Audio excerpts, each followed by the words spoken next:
Curtis A reached out to me, said make a theme song for my show. Said alright, just give me all the details, man. And my homie says he don't know. Well, if you're gonna pay me big bucks, cause I might should have something to say. He said, you know what I bring, I'm the customizing king, nothing else matters anyway. So is he gonna have guests? I don't know. Is he gonna go live? I don't know. What time will it be? What will you see? I'm pretty much in the dark, but I can guarantee you'll be customizing action figures, getting paint all on his fingers. It's art by Akerman. It's art by Akerman. Tips and tricks and conversation, sharing his gift with every nation. It's art by Akerman. Art by Akerman. You best get ready, cause now it's time for Art by Akerman. Welcome, folks, to another How'd They Do That? I'm excited today. Got a very special guest, one that's been the most requested since I started this segment. It was a little hard to get this person locked down into doing an interview. They don't do a whole lot of these, so but we're excited to have them today, and it is my better half, Darla Akerman. What's up? Hello. How are you friends. doing? I'm good. How are you? Good. We decided to do 2 setups so that I'm not trying to ask you questions like this. Keep it kind of the same style that we used with everybody else. So you're on your phone, which actually looks pretty good. Not bad for a phone. So thanks. And you are currently sitting at your sewing station, correct? I am. Gotcha. Well, we've got a bunch of slides put together, some pictures that you send me, kind of in progress pictures. And we're just going to kind of talk through how you go about making your lovely capes that everybody loves so much. So let's just get to that. Let me pull this on screen and put us down below. So specifically, we're going to talk about this, which has really been the best seller that you've had so far, is this purple and black kind of silky material cape. And we've sold more of this than anything else, but anything before we get started on kind of the process, how did you get into making these capes? Like what's the story behind that for those that don't know out there? Cause I do.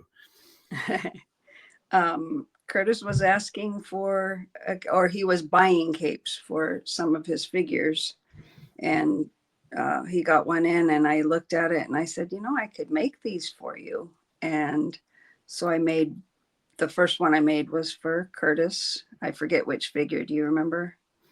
I can't remember. Was it Blue Falcon, maybe?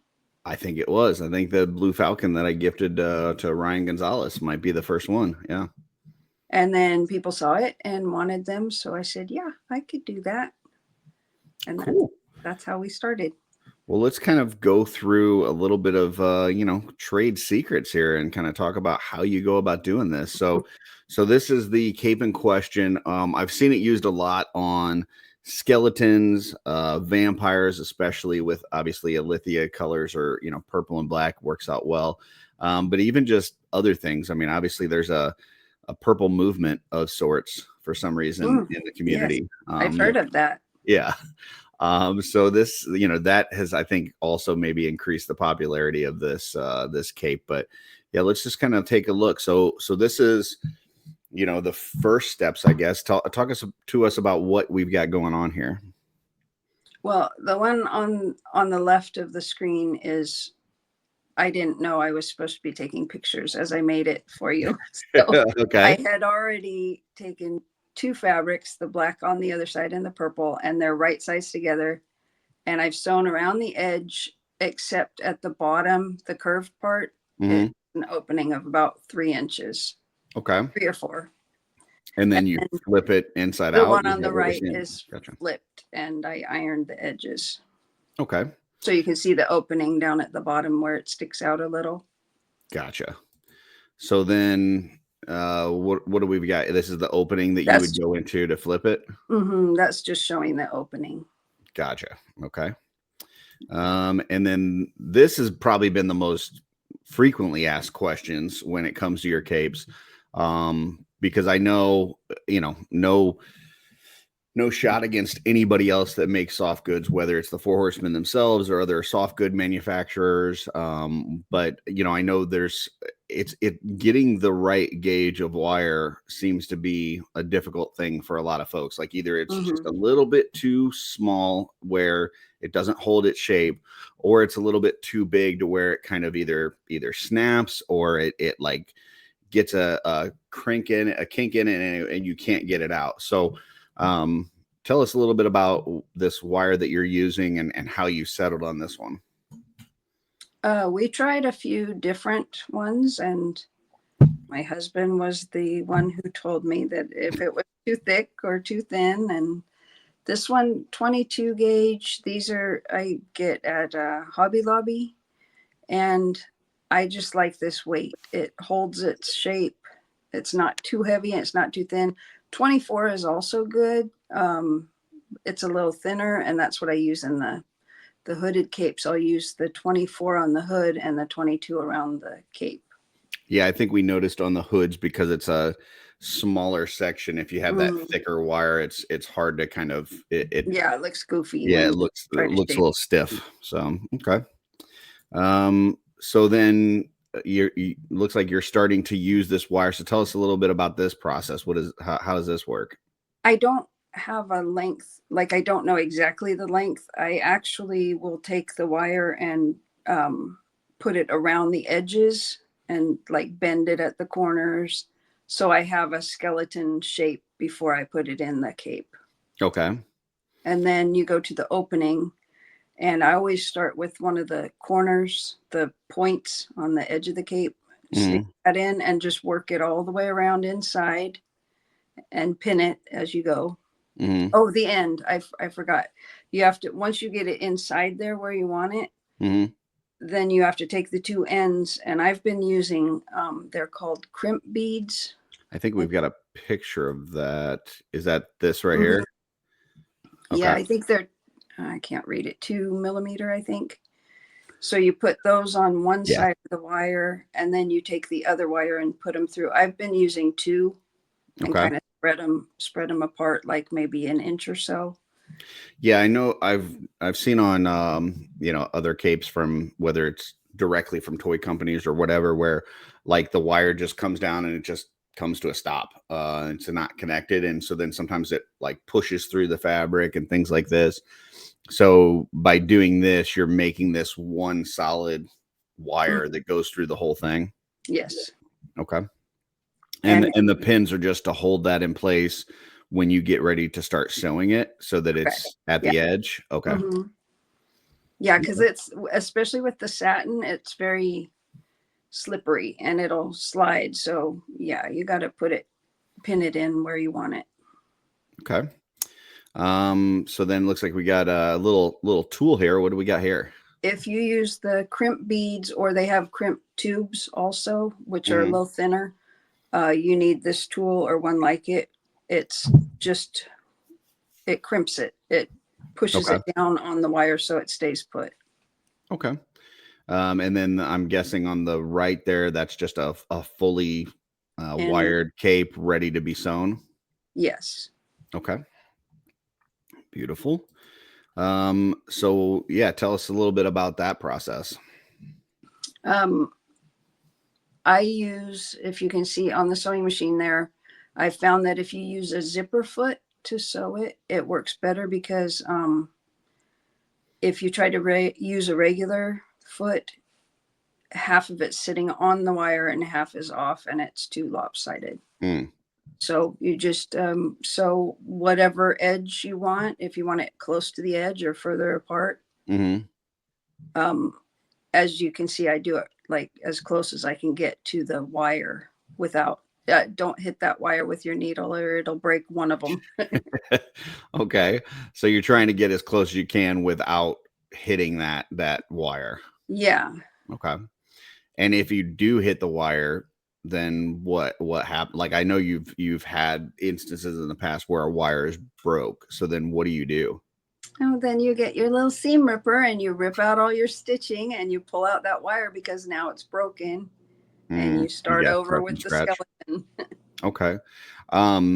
Another thing that we've gotten a lot of positive feedback on is the size of your stitches. So I know, there's a tendency, especially from people that have worked as, seamstresses and things like that, that they're used to a certain size of stitch for our scale, for 1/1 scale.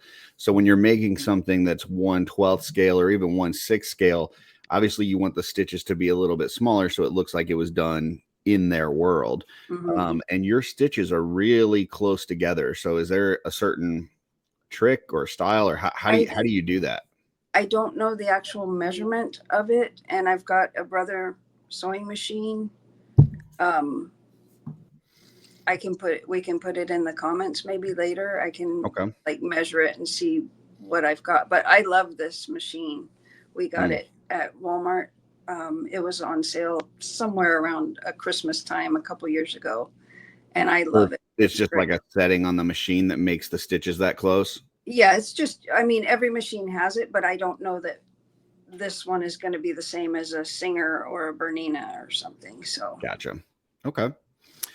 So as you're going through here, I see the pins are in that, and as you're sewing, do you just like pull the pin out right before you get to that section? Is that yes? okay?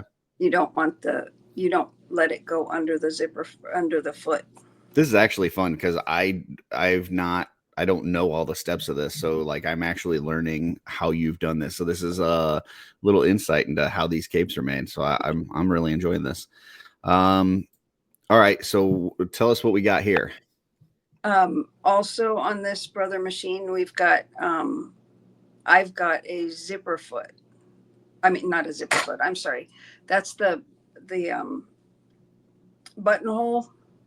So see where the quarter is there? Yeah.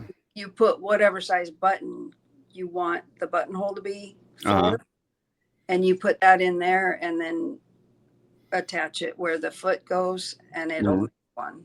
So I have found on my capes, a quarter is the perfect size. So that's my button that I use to do the buttonhole on the back for the pauldrons. So this thing on the left, is that like part of the machine, or what is that? No, it's an added piece. Yeah. It's just a piece that pops on as a foot. Oh, okay. You take the zipper or normal foot off and you pop it on there. Okay, so you put something on this side to get the right size, and then that opening on the other side is where it actually is going to do the work. Yes. Okay, gotcha. And I know, when we first started this, a lot of the capes we were looking at were just old Mythic Legions capes where they just kind of had like a hole punched in the back and you put the pauldrons through. And I wasn't a huge fan of that design because, there's when you punch a hole in fabric, it leaves like the, I don't know, loose threads and stuff like that. And so, we talked about, having something where it was sewn around the opening, but instead of having two openings, we decided to go with the one, because you said that we could do this kind of button whole thing. And so one thing that we didn't expect, I thought most people were I thought all people were gonna really just use that to pop the pauldrons in. But we've actually seen people use that like to just put over the neck peg and make the cape go that way as well. Yes. And it doesn't look bad. Like it creates a different look to the cape. Obviously not what it was intended for, but I know, probably some of the first capes that we sold, actually, I think it was the first cape we sold at Legions Con was to Dennis Derby. Yes. And I think that's what he did with the first one, was he just put it over the neck, right? He did. He's quite the innovator. Yeah. Dennis is pretty good. Okay. So buttonhole for pauldrons or neck hole. And then I'm guessing this is what that looks like then? Yeah, this is doing its work. I measure, because on this particular one, it goes from the front and makes the buttonhole to the back, if that makes sense. Like if you're sitting at the machine, you start it, it's starting the buttonhole and then it goes away from you as the rest of the buttonhole. So you have to make sure that you start at the correct side of the neck. Oh, okay. Gotcha. and center it. Gotcha. I don't exactly measure it down how far it should go, but I think it's about a 1/2 inch. You can Okay. see on one of the other capes. I just Okay. know on my machine where it sits. Gotcha. And then at the end, I'm guessing you just trim up any. Is it just one loose thread that's there at the end that you have to? No, Or there's what? 2 on each end, and then you Okay. have to cut open the middle for a buttonhole. Oh, you have to, after you do the It sewing doesn't on cut each side, you have to slice it down the middle. Yes. Gotcha. And I'm guessing you got to be pretty careful to not cut any of the threads that you just sewed. That'd be good. Yeah. I mean, is that a thing? Like, is that something that could happen, or have you accidentally had that happen where you've cut any of the threads? Not really. Okay. It could happen. Yeah, you could. Gotcha. It's just a little small in here, so I didn't know how much space you have to, kind of cut that. But I mean, it's got extra threads at the end, and I've got my my little Fiskars pointy scissors. I don't know if you can see those, and they get right in there up to the thread without cutting it. And we'll try to throw some description, like in the description. A lot of times, if we have affiliate links, we'll try to throw that in there, so we can find a few of the things that you've talked about. The crimping tool. If we see the beads and the wire, I know wire. You've typically had to go to Hobby Lobby because it's hard to shop for wire online because you don't know. Like you can get 5 different wires that all say 22 gauge, and they can all feel the same depending on the type of material and stuff. So. But whatever we can put in links for, we'll put in links for, including the scissors, because I got a pair of those as well at my customizing studio desk, and they're fantastic. So yeah, I really like that wire, that particular brand that you put the picture up. And I also like the thread from Hobby Lobby. These little big ones. Oh, okay. And I think it's just Sewology, and they're always like 99 cents each. So it's kind of, and that's where you get most of your fabric too, right? Is Hobby Lobby? Well, around here, yeah, that's pretty much it, because we do have a Joann's fabric, but they're usually way more expensive. Gotcha. And isn't it? Didn't you say like they have sales like what, every couple weeks or something at Hobby Lobby on fabric? Every other week, their fabric is all 40% off. So you want to make sure you're buying it on the correct week. Yeah, you don't want to wait till you get down to something and you need it right away. Correct. If you go in and their fabric's not on sale, wait a week. Gotcha. All right. And then this is the other side of that with the buttonhole. And then what do we got going on? This is the opening that you were working with. This is sewing up the last little bit. Is that what we're doing here? Yeah, I just you don't have to, because that top stitching that went all the way around closes that, but I don't, the opening is still like the edges. I like it tighter, so I hand stitch that opening on and that's top just of what would you say, like about 3 inches that you're having to hand sew? Yeah, about that. So that it just just go back and forth and close it up tighter, because it looks unfinished to me if I don't do that. Okay. And so this is kind of the finished look. So on the back, you can see that buttonhole opening that we talked about and where the pauldrons go in. And then, over on the right, it looks like you put that on a night. Now, as one pauldron looks like it's way up in the air. I got to give you a little critique on that, but yeah, I'm sorry. I'm not a collector or a poser. But this is the night that you made at the Armory Experience, isn't it? Yes, it is. No. Yeah. Pretty cool. I don't know that I would have put the black with the purple, but it looks nice.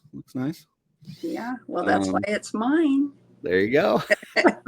And then I think you got one more shot here that I think might spark a little controversy. Oh. Yeah. What do we got going on here? They're just playing. Oh, okay, gotcha. So he's not really trying to take out Cap. I love Cap. No, they're just playing, practicing. And I'm guessing that came from my Marvel display that's across the room. He was down. Okay. I didn't take any of your posed ones. He was All right. And then I did want to pull up this one. This was the Legions Con exclusive that you had this year. And this one does have a hood. It also has that little kind of like brooch thing in the middle. And can you just tell us a little bit about like what's different about making something like this versus what we just talked about? This one is more detailed, just because you have to connect the hood, and it is connected at the neck, so you have to pop the head off to get it on. There's nothing on the back for pauldrons or anything, but it's just a little, like the one you just went through is the easiest cape I make. So is this hood a separate piece from the rest of the cape, or is it all one piece that you have cut the pattern for? It's a separate piece that you connect. Okay. Yeah. So you connect that, and then the brooch, how did you come up with that? I thought it looked a little bit Celtic kind of, and it's a double knot. I forget the actual term for it. So you actually made that I tied it. It's from, they have round leather. Round, I forget what it's called. It's in the jewelry making part at any craft store. And I just tied the knot and then took the loose ends and glued them. Yeah, we did. Back. What? we tied the knot. Never mind. This is a stupid joke. Not stupid. It's our anniversary today. It is. It is our anniversary day. So not when this is shown, but today on the day that we're recording this is our anniversary. 11 years today. So yay! Woohoo! Yeah, exactly. And this one was really popular. A lot of people like this. Not only, I mean, it looks great on Thistlethorn, but we kind of initially had made it for dwarves. Which a lot of the dwarf fans definitely loved it. The only problem is that when you've got like a bearded dwarf, which is most of them, that beard covers up that brooch, which kind of stinks. So we displayed it on the Thistlethorn, and man, people just ate it up, including a one Mr. Eric Treadaway came over the table to talk to you about it. And yes, he said something to the effect of, like if he was to redo Thistlethorn, this is kind of how he sees it, as like a ranger of sorts with like a hooded cape and stuff. So that was like probably the coolest thing I've ever heard. Just ever. It was just, I mean, just to hear that my wife made something that Eric's like, yes, if I was to redo this figure, this is what I would do. I mean, so neat. Yeah, that was exciting. Yeah. So awesome. Well, that is all the slides that we've got. So, the other biggest question I get, other than, kind of what gauge wire do you use, is where can I get these? And just tell the people what's the deal? Where can they get these capes? I'm not as fast as I would like to be. So Curtis will have some at MuskyCon, and we'll also have some at Legions Con. Now, I do have a few singles that I am working on. And if I get through those, then I can, take requests or whatever. But I'm a little bit backed up there with sewing. So, yeah. Okay. Yeah, I know we've had several people reach out about, certain specific projects and, wanting to buy online and things like that. But, obviously this is your one person operation, and we just went through, there was a ton of steps just to do the two color kind of basic no hood cape. Still quite a bit of time associated with that. And if if I had to guess, I would say based on the price that we're selling these and the material that I've seen you buy, and the time that you're putting into it, like, we're definitely not making money on these things, right? I mean, but we're bringing joy to the community, and that's what's important. But hopefully, we're working on some things in the background that would hopefully maybe increase supply a little bit. But yeah, right now, 2 cons a year, MuskyCon, Legions Con. MuskyCon is coming up March 22nd, I believe. So yeah, Darla's really cracking right now because we got got, right at 2 months. And then Legion's Con obviously is where we kind of bring the bulk of our stuff. Mesquite Con's a little bit lower supply. Do you know yet what you're going to have for Mesquite Con, or have you even kind of started putting that together? I am hoping, since the hooded cloaks were good sellers, best sellers, I'm hoping to have some more like earthy colors for more the smaller stature figures. Okay. Maybe some for like a 2.0 or something. I'm not quite sure. Okay. But I do know that it's kind of funny because you create it, because each time that you make a new type of cape, you've got to make a new pattern, right? And that's the thing that probably takes the longest, is just figuring out what that pattern is. And then after that, I mean, obviously there's a lot of work involved with each cape, but the pattern part is really, kind of the difficult thinking and trial and error kind of thing. And you came up with a pattern for an ogre style cape. And I know, the night capes and stuff that we do, they billow out pretty far. But the ogre ones, because they already take up so much real estate, we wanted it to kind of be a little bit more narrow, straight down. And so you made, we've got 2 armored, basically knights coming up. We've got the Sir Uksak figure and the Baradak figure, and you decided to do a cape for each of those in kind of those colors. So the Uksak is like gold and purple, and then the Baradak one is like what would you call it? Like a burgundy. And black. And we had those at Mesquite Con last year and sold okay, but it didn't, wasn't super exciting. We had them at Legion's Con, and we sold quite a few of the Baradak, but the Sir Uksak figure, the cape, really didn't move much. And then this past week on Fourish Horseman O'Clock, Joe Vassapolo, good friend of ours. We love Joe. He's the best. And he put it on an actual Sir Uksak figure from the Necro wave that's getting ready to come out. And all of a sudden, PMs just started blowing up. Like, everybody's like, I need that cape. I need that cape. I need that cape. So, I'm not in control of what gets made, but I would say we probably need to have some of that cape at Mesquite Con for sure. And he told me last night on Legion's chat, you were actually napping right across from me over on the left seat. But he told me on the Legion's chat that he also got one of the Baradak capes at Legion's Con. And when that figure gets closer to being released, because that's an All-Star 6, which should be right at the tail end of Necro, that he's going to do the same thing. He's going to show it on Fourish Horseman O'Clock.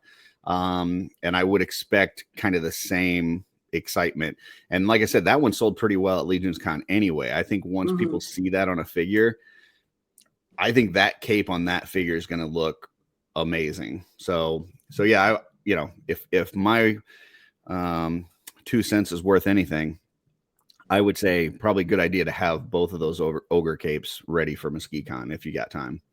I can do that, and thank you, Joe, for showing that. And also, those ogre capes are a little bit different also because the pauldrons are so far apart on his back, the ogre's back, that that particular one has 2 smaller buttonholes. Yeah. Because if you did one, it'd be pretty much across the whole cape. Yeah. You don't have a quarter that size. No. Yeah. And luckily we had the Nate Barch set that came out with those big pauldrons. So that allowed us to kind of at least get the sizing on it. And it looked like when he put it on the Sir Uksak, it fit perfectly. So awesome.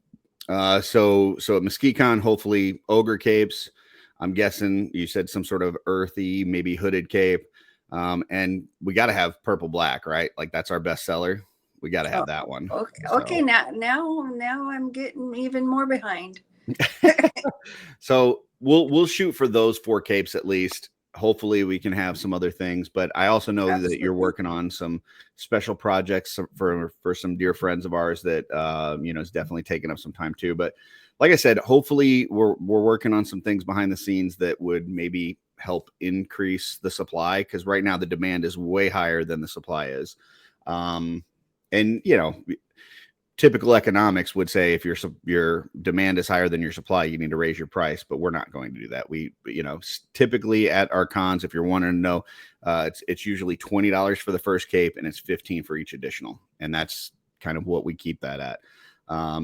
Keeping in mind, everything that she's doing here is hand sewn and put together, and real, I mean, listen, I love it because I would love it because it's you anyway, but it is amazing quality. And as much as people throw praise on you, I think it's all deserving because they are fantastic. And I think I got that figure that we showed in the beginning. I got it right behind me.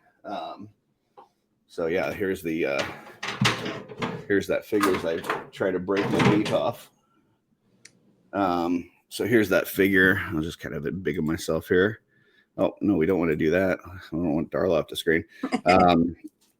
So, yeah, I mean, you can see like this thing, if you, any way that you kind of bend this and move this, it's going to hold that pose.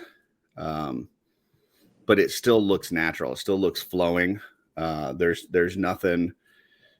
Yeah, it's just really nice. And then there's the back of that one. So, yeah. I love these capes, and yeah, you've definitely, I want to say you've saved me a lot of money on buying capes, but we've also spent a lot of money on fabric and a sewing machine and wire and everything else. So I would say all in all, we've probably lost money on the venture, but like I said, we've brought a lot of people a lot of happiness with the capes, and that's all on you. My better half, as everybody likes to say. So I couldn't do it without you, baby. Yeah, we're a good team. One note on the wire, though. It's just like any other wire. If you bend it back and forth too much, it's going to snap. So I think that's true of any wire. But for posing purposes, I think it's just fine. Yeah, I mean, I've had some of these that I've had for a few years now that I've moved the cape in several different ways, and I've never had that. I'm sure that if I took, this cape and kind of went back and forth in the exact same spot, yeah, it would probably, weaken and tear. But, I've moved these capes around quite a bit, and I've never had, I don't think I've ever heard of anybody telling us that they had a wire break. I think the only time we've had a wire break is when you're sewing it and you accidentally, hit it. And then I hear you, shouting obscenities from upstairs. So. That doesn't sound like me. All right. Well, I know that you don't like doing these a whole lot, but it's actually been a lot of fun. I got to learn a lot about what you do and how you do this. Yeah, it was nice having you on. So thank you very much. Thanks for having me. Absolutely. And Legion's Ladies. Yeah, Legion's Ladies. Check out Legion's Ladies live Thursday. I think Tanya's doing a Saturday studio thing now too. Her and Stacy and whoever else that decides to jump on, where they're actually like got their cameras down at their workbench and they're doing stuff. So that's cool too. Yeah, and if you liked this, please, like the video, and comment if there's certain artists that you're wanting to see from the community. Be it a certain custom that they made, a certain style that they do, whether it's somebody that does dios or photography or painting or whatever.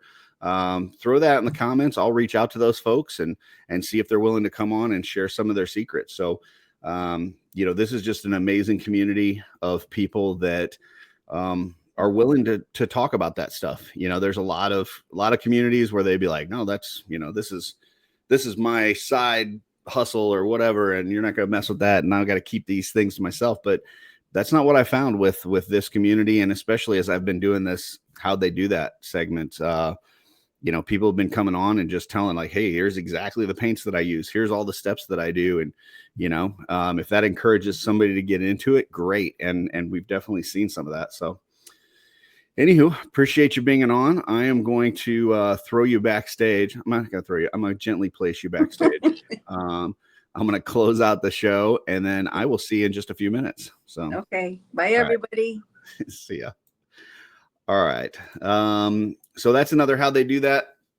Like I said, if you have any specific requests, throw them in the comments. If you have any questions for anything that we covered today, throw those in there as well. I always respond to the comments. and questions. So, and if there's anything that I can't answer, I'll definitely pass it on to Darla, and we'll get her to help answer it.